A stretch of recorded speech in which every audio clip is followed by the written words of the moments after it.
حضرت نعمان بن بشیر رضی اللہ تعالی عنہ فرماتے ہیں کہ رسول اللہ صلی اللہ علیہ وآلہ وسلم نے ارشاد فرمایا، دوزخیوں میں سب سے کم عذاب جس کو دیا جائے گا وہ ایسا شخص ہوگا جس کو آگ کے جوتے اور آگ کے تسمے پہنائے جائیں گے۔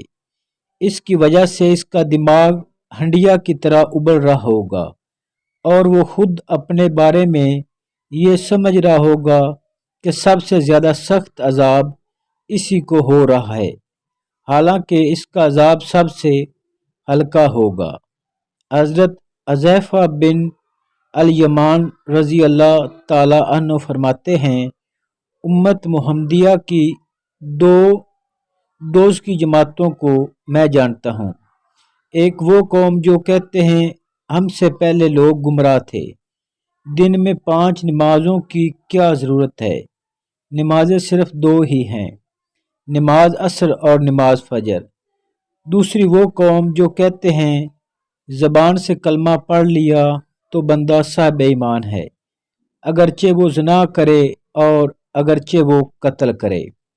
حضرت عبادہ بن صامت رضی اللہ تعالی عنہ فرماتے ہیں، ایک دفعہ کا ذکر ہے کہ ہم رسول اللہ صلی اللہ علیہ وآلہ وسلم کے ہمراہ وقوف کیے ہوئے تھے۔ ایک آدمی نے آپ صلی اللہ علیہ وآلہ وسلم سے پوچھا، کہنے لگا، یا رسول اللہ صلی اللہ علیہ وآلہ وسلم، آپ کی امت کی امید کتنی ہے؟ حضور صلی اللہ علیہ وآلہ وسلم نے خاموشی اختیار فرمائی۔ اس نے 3 مرتبہ پوچھا، آپ ہر مرتبہ خاموش رہے، پھر وہ آدمی چلا گیا۔ رسول اللہ صلی اللہ علیہ وآلہ وسلم نے اس سے فرمایا، تو نے مجھ سے ایسا سوال کیا ہے کہ میرے کسی امتی نے یہ سوال مجھ سے نہیں پوچھا۔ میری امت کی امید 100 سال ہے۔ اس نے کہا، یا رسول اللہ صلی اللہ علیہ وآلہ وسلم، اس کی کوئی علامت، کوئی نشانی؟